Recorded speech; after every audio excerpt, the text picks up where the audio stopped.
Pinocchio is rated G for all ages, and it definitely shouldn't be. This movie is absolutely terrifying. Basically, the movie opens with a cricket guy and the Wishbone Star song. Two bangers out the gate. Something I never really noticed was a severe foreshadowing to future movies made by Disney. Like, they show Alice in Wonderland and Peter Pan as books right there in the beginning. These eventually become actual movies like 11 and 13 years later. Anyways, the cricket guy opens the Pinocchio book and begins to tell the story of Pinocchio. The story goes, the cricket man is broke and breaks into Geppetto's house. He notices that Geppetto's a lot of clocks. The cricket guy finds a wooden marionette, then the old guy shows up. The old guy puts the finishing touches on the wooden marionette and names it Pinocchio. After this, they play music and the cricket guy gets stuck in the machine and attacked by parts of the machine. While it's happening, Pinocchio and Geppetto dance along to the music. There's also a really haha funny mirror effect, and then out of absolutely nowhere, Geppetto uses Pinocchio's foot to just kick the cat. Like, bro, what? But then we learn the cat's name is Figaro, and he just picks up the cat by the back of its neck, which is apparently something you shouldn't do unless the cat is like a baby kitten, but maybe it's a kitten, so I'll let it slide for now. Anyways, then Geppetto realizes it's getting late and decides to go to bed. But before going to bed, he pets the fish, which is also kind of insane. According to Google, you can pet your fish, but it might like make the fish sick, so you probably shouldn't. But I'm gonna count that as the third crime that Geppetto has caused so far. Then Geppetto says goodnight to everyone and they all go to sleep. Then Geppetto smokes a massive corncob pipe. I believe if tobacco companies paid enough money, this movie would definitely still air today. Anyways, the old guy says it would be hype if Pinocchio was a real boy. The girl looks like the most snug bug and rug I've ever seen in my entire life. He is like the cutest little cat bed of all time. I would give my soul to be as cozy as that cat.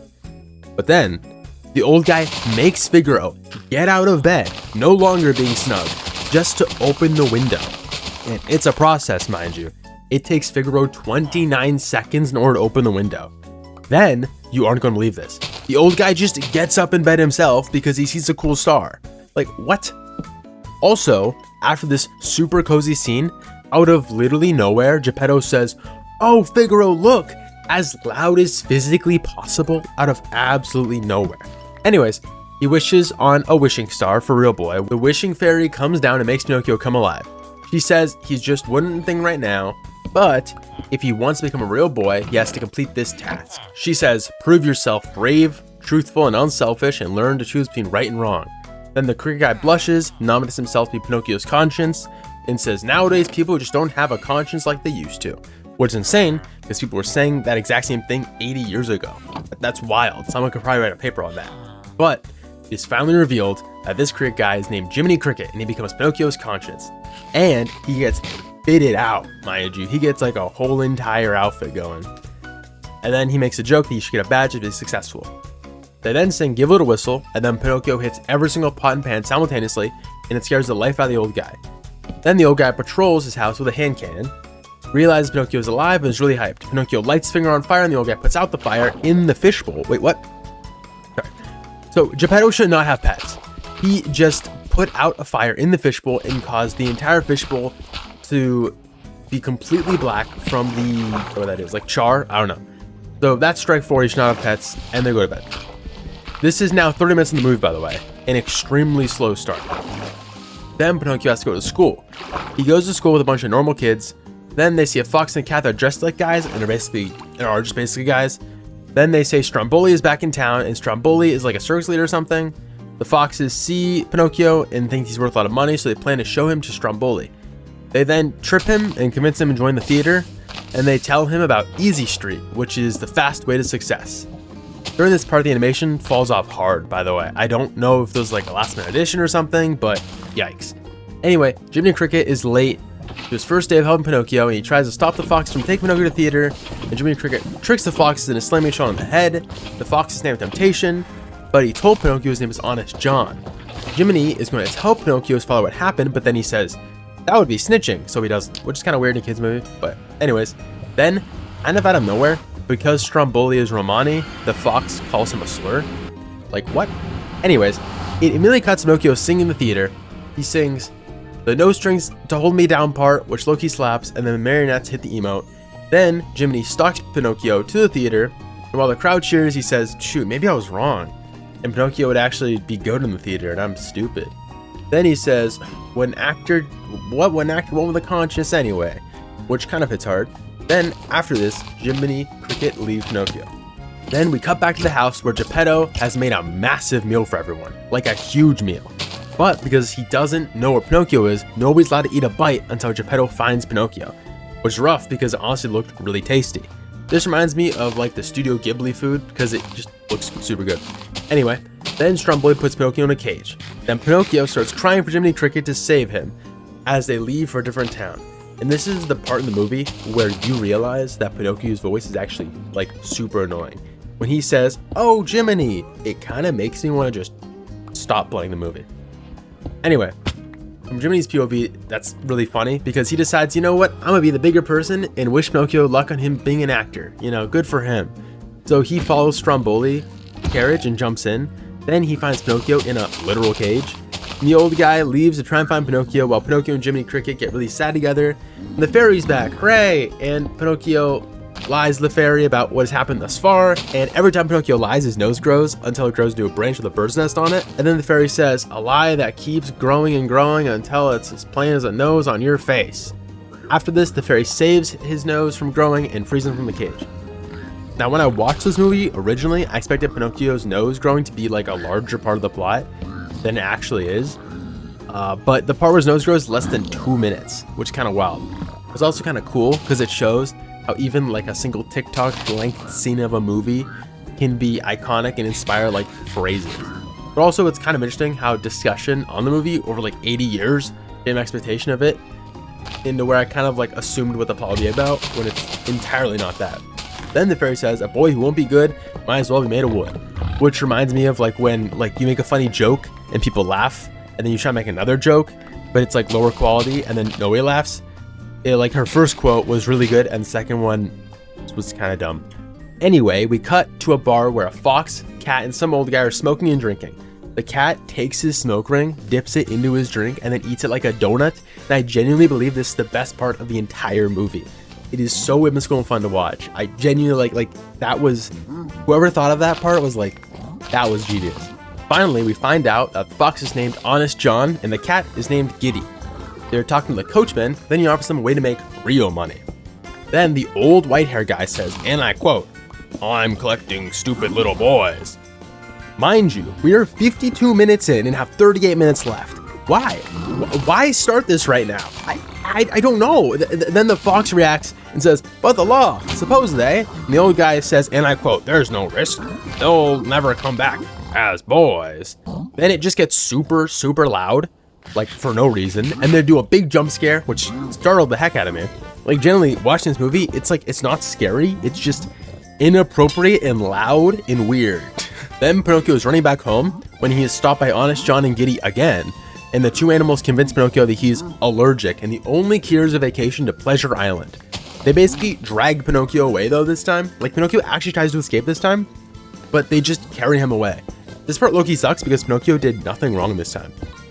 Like last time, he didn't follow or respect Jiminy Cricket, but this time he was like actually abducted. The entire lesson of Pinocchio being punished for not following his conscience is entirely lost because he didn't really have a choice this time. I think the movie might have been like the initial catalyst that generally led parents to not letting their kids go outside. Like genuinely. Then we cut to the coachman with a large group of kids almost pouring out of his carriage. The carriage isn't being led by horses though, it's being led by donkeys, foreshadowing. And Jiminy Cricket is stowing away using an umbrella attached to a little hook. Pinocchio then meets a guy named Lampwick with a classic buck teeth and slingshot, everything a really mean kid had back in the 1940s. But I hate him. Pinocchio was just trying to show him this cool card, but stupid Lampwick kept interrupting him like the meanie he is. They get off and go onto a massive boat full of children, all of them being taken to Pleasure Island. Honestly, a terrifying omen of the future. Like, this movie existing as sort of a magical, impossible movie is kind of wild in retrospect. Disney could have never expected this ridiculous family movie to become kind of like a horror movie in the future. Anyway, Pleasure Island looks dope though. Like that cool anime. Wait, this is kind of, is this Disneyland? Pinocchio released in 1940 and Disneyland began construction in 1954. But apparently the idea for Disneyland was, you know, apparently in the 1940s.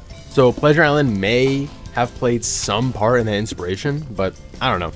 Anyway, they have the rough house where kids can beat each other up, and Lampwick is eating an entire turkey and Pinocchio is eating an entire pie and ice cream cone. Then they both throw them behind to enter the rough house place. They also have Tobacco Row with unlimited tobacco. Next, they have the model home open for destruction. I actually do enjoy these cartoonish depictions of what bad kids do, and it's actually pretty fun to imagine. Then, these evil yellow-eyed guys close the doors on them, locking everyone into Pleasure Island. Lampwick then shows Pinocchio how to smoke a cigar and tells him to take a big drag, and this basically kills Pinocchio instantly and turns him into a zombie, which is kind of awesome. But then, after this, Jiminy Cricket finally finds Pinocchio and screams at him to leave. Then Lampwick, almost rightly so, is very surprised to find that Pinocchio takes orders from a cricket. Pinocchio calls Lampwick his best friend, which is kind of wild. Then Jiminy Cricket says, "Make a jackass out of yourself," which is really surprising because this movie is rated G, and I didn't know you could say that G-rated movie. So Jiminy Cricket is pissed and wants to go home. Jiminy then finds out that apparently all these kids have been turned to donkeys, and also apparently they're all going to be sold to the salt mines. What? They ask them their name, and they sadly can't say their name because they're like donkeys. Sorry, this movie is terrible. Is this an allegory? I don't know. Anyway, so some of the donkeys can still talk, and they start crying for their mothers, which is terrifying. The voice actors did a really good job. Like, sorry if I'm a kid, I would be having nightmares about this movie for years. They should just end this movie at the 50-minute mark, but they didn't. Jiminy Cricket watches all this happen, but only realizes the donkeys used to be humans after the old guy calls them boys, which I guess if you're a talking cricket, a talking donkey wouldn't really ring any alarms. But then after drinking the beer, Lampwick begins slowly turning into a donkey. Okay. So when he says jackass early in the movie, he isn't exactly saying the curse word, but instead referencing that jackass is in fact another word for donkey. Anyway, Lampwick says, "Do I look like a jackass?" And Pinocchio says, "Yeah." Basically. Then Lampwick screams for help as he slowly turns into a donkey in a truly terrifying scene. Like, going into this thinking it'd be a cute Disney movie where the puppet's nose grows when he lies was not the play.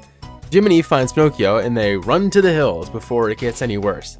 They then dive into the ocean and wash ashore. They finally make it home, only to find that Figaro, Cleo, and Geppetto are no longer in the house, and the house has a bunch of cobwebs in it, and it looks super abandoned. I think it was supposed to be like weeks or something for them to get back home. I don't know. Then, heavenly magical bird drops off a scroll from above. It says that Geppetto left looking for Pinocchio and was swallowed by a whale named Monstro at the bottom of the sea, but is still alive. Mind you, we are 68 minutes into the movie, and there is 19 minutes left. Ties a rock to his tail and jumps to the bottom of the ocean. Jiminy Cricket puts a massive rock in his pants and goes across the ocean floor. This scene is stupid. Pinocchio yells for his father. Eventually all the fish start following Pinocchio. Then after mentioning Monstro, all the fish start running away. And they do that like 3 times in the movie. It's kind of weird. Like I think 4 actually. We then finally see Geppetto inside the whale fishing while on a ship. And they're all starving. Then the whale eats a large school of fish and Pinocchio is sucked in with the fish. As all the fish fall in, we see Geppetto fishing with his entire body. Like, bro must be insane. His back muscles, like he is catching large tuna left and right. Then Pinocchio tries to escape the whale, which is kind of super stupid because he was literally trying to get eaten like a second earlier. But whatever. Monstro does end up eating Pinocchio. Pinocchio finally finds Geppetto. Pinocchio still has a tail in the ears and laughs like a donkey, and Geppetto is terrified by this, which is really funny. But Geppetto says nothing else matters, at least he's still here. Then, without really telling Geppetto, Pinocchio breaks everything and lights it on fire. What? This scene also makes no sense to me, because what if Geppetto already tried that? And also, like, since when was Pinocchio smart? He specifically did not go to school. Like, there's nothing to bring Pinocchio this idea at all. Like, it just feels kind of random and stupid.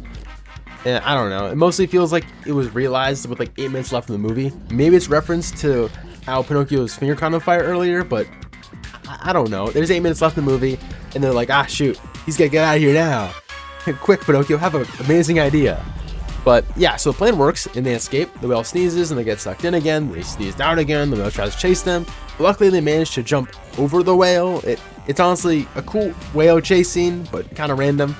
Then Geppetto, begins to drown and die, but Pinocchio saves him, and Pinocchio conveniently swims into a little cave, and the whale follows them, slams its head on the side of the mountain, and somehow, this is a big somehow, the cat, fish, and Jiminy Cricket are saved too, even though Pinocchio never saved them or cared about them or did anything with them. But whatever. Then back at the house, Pinocchio's dead, I guess. I don't know. Yep, he just dies. Then, because Pinocchio proved himself brave, truthful, and unselfish, he becomes a real boy and looks weird. Like, he looks really weird as a real boy. It's really strange, and I don't know. Anyway, throughout this entire movie, Geppetto has this bit where he does this thing where he hears Pinocchio's voice and then responds to it, and then realizes that it's Pinocchio speaking to him, meaning like Pinocchio's alive or he's present or something. Like, here, you know, they do this joke where Pinocchio says, "Why are you crying?" Then Geppetto says, "Because you're dead, Pinocchio." And they do this joke like a million times throughout the movie, and it's kind of weird. And then, you know, Geppetto's like, "Wait, oh, Pinocchio's alive, what the heck? Oh, that's so crazy and wild and funny." But I don't know, I didn't mention this, but like imagine throughout the movie every like 5-10 minutes this happens. I imagine it was like a hilarious joke in the 1940s, but then Disney Channel did this joke a lot, and I think maybe that's where the joke came from. But Disney Channel does this joke all the time, and I don't know, maybe that's why people want to say this joke like in irony now. Anyway, they have a large celebration where he turns all the clocks on, it does a pretty cool dance sequence. Then the movie ends where Jimmy Cricket sees a star, thanks to the fairy, he gets a solid gold badge that he joked about earlier. Then the movie ends, they pan over the city, and they play the Wish Upon a Star song. I was really surprised how good the animation was in comparison to Snow White. Like, I don't want to say Snow White looked bad, because honestly 99% of the animation still is up today. I think it was more so just like cool effects and stuff in the Pinocchio movie. Anyways, the worst part of the movie is definitely how little sense the story made, and now it had like zero reason for the resolution. The story goes, Magic Fairy, Wooden Boy, Circus, Cage, Kidnapping, Amusement Park, Island, Donkeys, Magic Bird, Ocean Floor, Whale Fight, Death, Fairy Magic. Like, what? I don't know, it kind of felt like 3 stories in one, in a bad way, but it actually turns out it was 30 stories in one, spread across 26 magazine issues. Disney's 1940s Pinocchio movie is based on an 1883 novel called The Adventures of Pinocchio, written in 1883 by Carlo Collodi. I read the first 5 chapters of the book, then I got bored, so I just read the last chapter and then read a summary. But in the original book, Pinocchio is a bad person. He's punished for his actions by the world around him. In the book, Pinocchio kills Jiminy Cricket for trying to give him advice and spends months in Pleasure Island before turning into a donkey as like punishment for his laziness. At the end of the book, Pinocchio realized his mistakes and tries to make everything right by helping Geppetto and even helping the fairy at a point. He is then turned into a real boy after months of hard work and giving back to his community. I think this is why I don't like the movie at all. Nothing in the movie is correctly connected. Pinocchio tries to be good, and then is tricked, and then punished for being tricked. Then it makes the whimsical lessons feel less like random and cruel, essentially. A lot of the things about the movie are good, but the way the story is written kind of drags everything down. I think I'm going to rate it a 2+. Let me know what you think about the movie or the book in the comments, and also let me know if you think my rating is too harsh or too nice. I want to try and rate things objectively, not have people waste their time on things they don't like. Also, if this is the 3rd video you've watched of mine, I'm officially allowing you to press subscribe. Anyways, let me know what you think about Pinocchio, and I hope you have a good day.